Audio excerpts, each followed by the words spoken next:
Hello and welcome all of you. जी हाँ, मेरे प्यारे बच्चों, आज हम लोग ज्योग्राफी के यानी कि भूगोल के चैप्टर 1 को लेकर के आप लोगों के सामने हैं। अच्छे तरीके से एक एक चीज़ों को समझना है और कॉपी पेन लेकर के नोट करते चलना। जैसे मैंने प्रीवियस वीडियो में बोला था, जो 6 चैप्टर क्लास 9 में भूगोल में हम लोग को पढ़ना है। हम लोग शुरुआत करते हैं आज चैप्टर 1 से, और पहला चैप्टर है हमारा भूगोल का, भारत की आकार और स्थिति। जो हमारा पढ़ाने का तरीका होगा और जो तरीका आप लोगों को अच्छे तरीके से दिमाग में सेट करना है, तो किसी भी चैप्टर को पढ़ने से पहले ये समझ लेना है कि उस चैप्टर में हम लोग को बेसिकली कितने टॉपिक्स पढ़ने हैं। तो पहले हम लोग ये डिस्कस कर लेते हैं कि इस अध्याय में हम लोग को कितने कंटेंट पढ़ने हैं। पहला टॉपिक भारत की स्थिति, दूसरा टॉपिक भारत का आकार, तीसरा भारत तथा विश्व, चौथा भारत के पड़ोसी देश, और पांचवा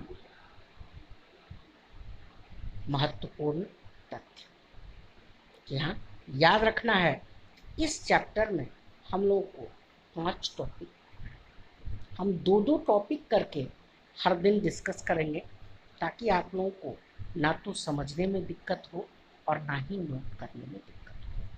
मेरा आप लोगों से, सारे बच्चों से रिक्वेस्ट होगा, जो पढ़ने के दौरान, लिखने के दौरान, समझने के दौरान अगर किसी भी टाइप की समस्या हो तो प्लीज़ कमेंट बॉक्स में ज़रूर लिखें, ताकि हम नेक्स्ट वीडियो में उसको इम्प्रूव कर सकें। तो चलते हैं, शुरुआत करते हैं इस चैप्टर के पहले टॉपिक से, और वो पहला टॉपिक है हमारा भारत की स्थिति। भारत की स्थिति यानी कि लोकेशन ऑफ इंडिया। 6 पॉइंट मैं इस टॉपिक से रिलेटेड बताऊंगा, जिस एक एक पॉइंट को अच्छे तरीके से लिखना है और याद रखना है। पहला पॉइंट मैंने एरो करके लिखा है, भारत साइज एंड लोकेशन में विश्व का एक विशालतम देश है। भारत आकार और स्थिति के हिसाब से विश्व का एक विशालतम देश है। यह उत्तरी गोलार्ध में स्थित है।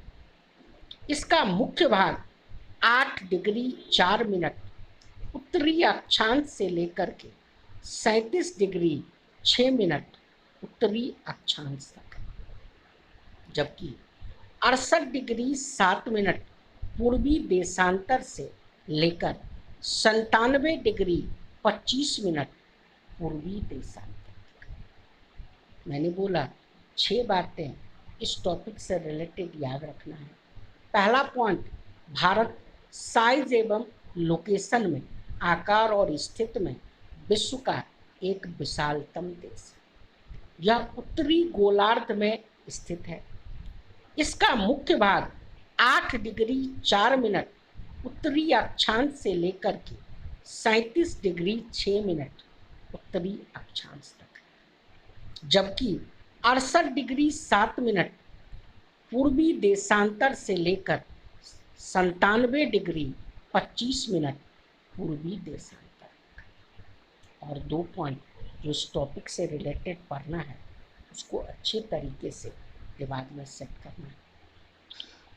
कर्क रेखा 23.5 डिग्री या 23 डिग्री 30 मिनट देश को लगभग 2 बराबर भागों में बांटती है, जो भारत के 8 राज्यों से होकर गुजरती है। कर्क रेखा 23.5 डिग्री या 23 डिग्री 30 मिनट देश को लगभग 2 बराबर भागों में बांटती है, जो भारत के 8 राज्यों से होकर गुजरती है। लास्ट पॉइंट इस टॉपिक से रिलेटेड, भारत के मुख्य भूभाग के दक्षिण पूर्व में बंगाल की खाड़ी, जिसमें अंडमान निकोबार द्वीप समूह स्थित है तथा दक्षिण पश्चिम में अरब सागर में लक्षद्वीप समूह स्थित है। भारत के मुख्य भूभाग के दक्षिण पूर्व में बंगाल की खाड़ी है जिसमें अंडमान निकोबार द्वीप समूह स्थित है तथा दक्षिण पश्चिम में अरब सागर में लक्षद्वीप समूह स्थित है। चलते हैं दूसरे टॉपिक की तरफ और दूसरा टॉपिक है हमारा भारत का आकार यानी कि साइज ऑफ इंडिया। भारत क्षेत्रफल के हिसाब से विश्व का 7वां बड़ा देश है। जी हाँ, इसको अंडरलाइन करके और वेरी इंपॉर्टेंट कर लीजिए क्योंकि डिफरेंट कम्पिटिटिव एग्जाम में भी ये क्वेश्चन आता है। जो भारत क्षेत्रफल के हिसाब से विश्व में कितने नंबर पर है, क्या बताएंगे? भारत क्षेत्रफल के हिसाब से विश्व का 7वां बड़ा देश है। भारत का कुल क्षेत्रफल लगभग 32,87,263। भारत का कुल क्षेत्रफल लगभग 32,87,263 यानी कि 32.8 लाख वर्ग किलोमीटर। यह विश्व के कुल क्षेत्रफल का 2.5% है यानी कि 2.4%। भारत की स्थलीय सीमा रेखा की लंबाई लगभग 15,200 किलोमीटर तथा द्वीपों सहित समुद्र तट की कुल लंबाई 7,516.6 किलोमीटर। इस प्रकार भारत की कुल सीमा रेखा की लंबाई लगभग 22,717 किलोमीटर। भारत के उत्तर में नवीनतम बलित पर्वत हिमालय के रूप में खड़ा है। भारत के उत्तर में नवीनतम बलित पर्वत हिमालय के रूप में खड़ा है। हमने आकार में पहली बात क्या बोला? जो भारत क्षेत्रफल के हिसाब से विश्व का 7वां बड़ा देश। भारत का कुल क्षेत्रफल लगभग 32,87,263 यानी कि 32.8 लाख वर्ग किलोमीटर।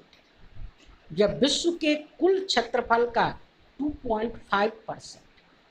भारत की स्थलीय सीमा रेखा की लंबाई लगभग 15,200 किलोमीटर तथा द्वीपों सहित समुद्र तट की कुल लंबाई 7,516.6 किलोमीटर।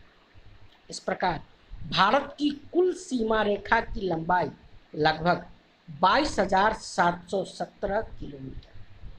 भारत के उत्तर में नवीनतम बलित पर्वत हिमालय के रूप में खड़ा है। चलते हैं और आगे डिस्कशन को कंटिन्यू करते हैं। एक एक बातों को एकदम ध्यान से समझिए और आगे बढ़ते हैं। भारत का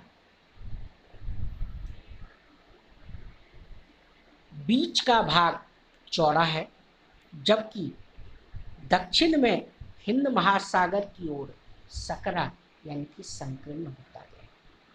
भारत का बीच का भाग चौड़ा है जबकि दक्षिण में हिंद महासागर की ओर सकरा होता गया। इसके पश्चिम में अरब सागर और पूर्व में बंगाल की खाड़ी। इसके पश्चिम में अरब सागर और पूर्व में बंगाल की खाड़ी। नीचे हमने एक डायग्राम के थ्रू इस बात को प्रेजेंट किया है। मेरा सारे बच्चों से ये रिक्वेस्ट होगा जी इसको अच्छे तरीके से नोट कर लें क्योंकि ये डिफरेंट कम्पिटिटिव एग्जाम में पूछा जाता है। हमने बीच में लिखा है भारत के पूर्व में बंगाल की खाड़ी, दक्षिण में हिंद महासागर, पश्चिम में अरब सागर और उत्तर में हिमालय। भारत के पूर्व में बंगाल की खाड़ी, दक्षिण में हिंद महासागर, पश्चिम में अरब सागर और उत्तर में हिमालय। भारत के उत्तर से दक्षिण और पूर्व से पश्चिम अक्षांश और देशांतर रेखाओं का विस्तार लगभग 30 डिग्री का है। भारत के उत्तर से दक्षिण और पूर्व से पश्चिम अक्षांश और देशांतर रेखाओं का विस्तार लगभग 30 डिग्री का है। गुजरात पश्चिम की ओर है, जबकि अरुणाचल प्रदेश पूर्व की ओर है, और पृथ्वी पश्चिम से पूर्व की ओर घूमती है, जिस कारण सबसे पहले अरुणाचल प्रदेश में सूर्योदय होता है। गुजरात सबसे पश्चिम में है, फलस्वरूप 2 घंटे देर से सूर्योदय और सूर्यास्त। ये बात अच्छी तरीके से याद रखिएगा, जो भारत में सबसे पहले सूर्योदय अरुणाचल प्रदेश और सबसे लास्ट में सूर्योदय और सूर्यास्त गुजरात में। आज हम लोग यहीं तक रहेंगे। नेक्स्ट वीडियो में हम लोग इससे आगे डिस्कस